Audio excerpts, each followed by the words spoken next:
Hai, saya Kitty Ruth Kirana, Gen Z, Master Kebijakan Publik dari Tsinghua University, China. Selamat datang di komentar Kitty Kirana, ruang di mana kita akan membedah isu publik melalui kacamata kebijakan publik. Di dunia akademik, ada satu dosa yang sering dianggap kecil tapi dampaknya besar.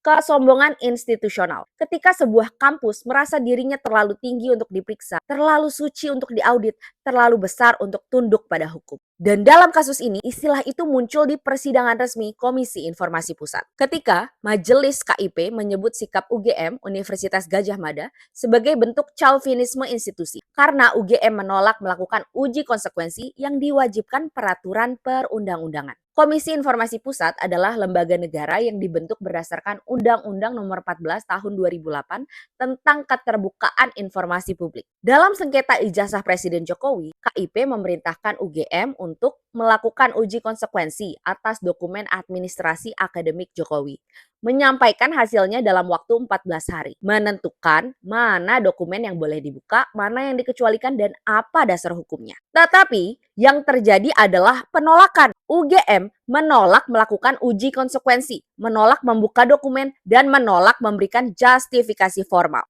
Uji konsekuensi adalah proses wajib yang memeriksa apakah dokumen termasuk informasi publik yang dikecualikan, menimbang dampak jika dibuka, apakah itu berkaitan dengan keamanan negara, privasi, ketertiban umum. Yang ketiga, menentukan pengecualian berdasarkan uji kepentingan atau balancing test. Menurut doktrin administrasi negara, pengecualian informasi tidak bisa dilakukan dengan perasaan, tradisi, atau kebiasaan kampus.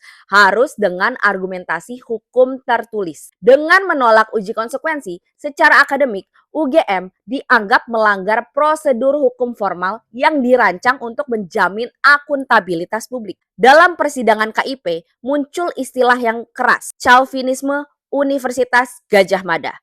Bukan tuduhan dari publik, tetapi diksi yang dipakai pengadilan KIP sendiri. Apa maksudnya? Chauvinisme institusional adalah sikap ketika lembaga merasa kami terlalu mulia untuk diperiksa, dokumen kami sakral, keputusan kami final, institusi kami tidak boleh disentuh lembaga lain. Dalam kerangka administrasi publik, sikap ini dianggap melanggar prinsip transparansi, akuntabilitas, kontrol publik. Dan ketika lembaga negara memerintahkan klarifikasi, tetapi institusi kampus menolak, muncul kesan publik bahwa bukan sekedar administratif, tetapi ada yang ditutupi. Benar atau tidak, itu persepsi yang secara akademik harus dipetakan. Kubu anti Jokowi berargumen, jika benar asli, dokumen akademik tidak perlu ditutupi. Penolakan UGM justru memberi sinyal, lack of transparency. Ada dokumen dan kesaksian yang mereka klaim kontradiktif. Mereka membawa teori dokumen authenticity challenge umum di investigasi internasional untuk kasus ini. Sementara kubu UGM, Universitas Gadjah Mada, berargumen dokumen mahasiswa dilindungi oleh privasi. Tidak semua data akademik adalah informasi publik. KIP tidak punya kewenangan menguji keaslian ijazah.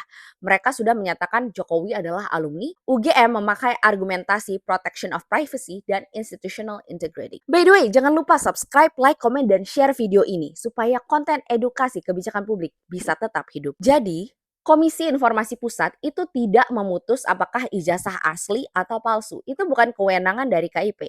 Tapi yang diputus adalah UGM wajib melakukan uji konsekuensi sesuai pasal 17 Undang-Undang Keterbukaan Informasi Publik. Menolak uji konsekuensi artinya melanggar kewajiban hukum. Beberapa dokumen bukan otomatis rahasia dan harus dianalisis ulang. Komisi Informasi Pusat mengkritik keras sikap UGM yang dianggap tidak taat prosedur. Dengan kata lain, posisi hukum kasus ini prosesnya belum selesai, belum final, dan belum ada kepastian keaslian ijazah Jokowi. Kenapa bisa gitu? Secara akademik, ada 3 alasan.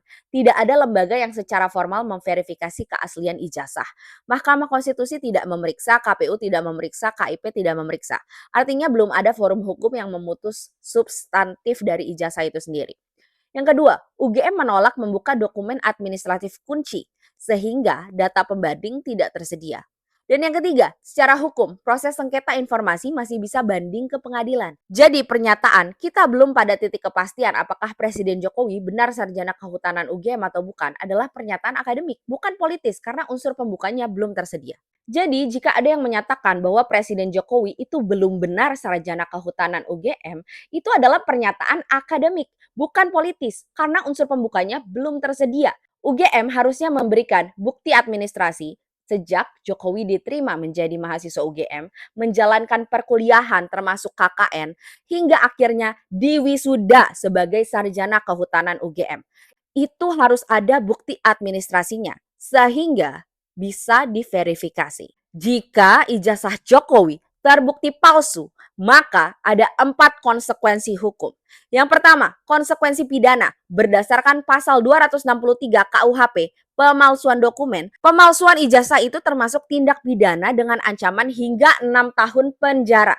Siapa yang bertanggung jawab tergantung siapa yang memalsukan, mengetahui, dan menggunakan. Yang kedua, konsekuensi administratif sebagai pejabat publik. Jika pejabat menggunakan dokumen palsu sebagai syarat jabatan, jabatan tersebut bisa dinyatakan batal demi hukum, null and void, cacat yuridis sejak awal. Dalam ilmu administrasi negara, ini disebut original invalidity of office. Yang ketiga, konsekuensi etik dan konstitusional. Mungkin terjadi pemakzulan politik retrospektif, revisi sejarah kenegaraan, delegitimasi pemilu. Tuntutan etik terhadap institusi yang terlibat juga bisa dilakukan. Yang keempat, konsekuensi perdata. Pihak yang dirugikan bisa menggugat negara dan institusi pendidikan. Tapi, bagaimana jika ijazah Jokowi ternyata asli? Maka konsekuensinya, kampus harus membuka dokumen tertentu sesuai putusan KIP. Anti Jokowi harus mengakui argumen mereka tidak terbukti. Negara belajar bahwa transparansi menyelesaikan masalah itu lebih cepat daripada bersikap defensif. Kampus harus introspeksi juga tentang keterbukaan informasi publik. Karena kampus itu tidak di atas hukum dan administrasi publik. Sebelum kita tutup, jangan lupa subscribe, like, komen, dan share video ini supaya pendidikan kebijakan publik tetap kritis dan independen. Kontroversi ijazah Presiden Jokowi bukan sekedar urusan selembar kertas. Ini ujian bagi negara Indonesia. Apakah kita serius dengan integritas pejabat atau hanya pura-pura peduli? Kita belum berada pada titik final untuk menyimpulkan apakah Presiden Jokowi benar-benar sarjana kehutanan UGM atau tidak. Karena dokumen kunci belum dibuka. Proses uji konsekuensinya ditolak dan jalur hukum masih berjalan. Jika nanti terbukti semuanya benar, negara selamat. Jika terbukti ada pemalsuan ijazah, maka konsekuensi hukumnya berat.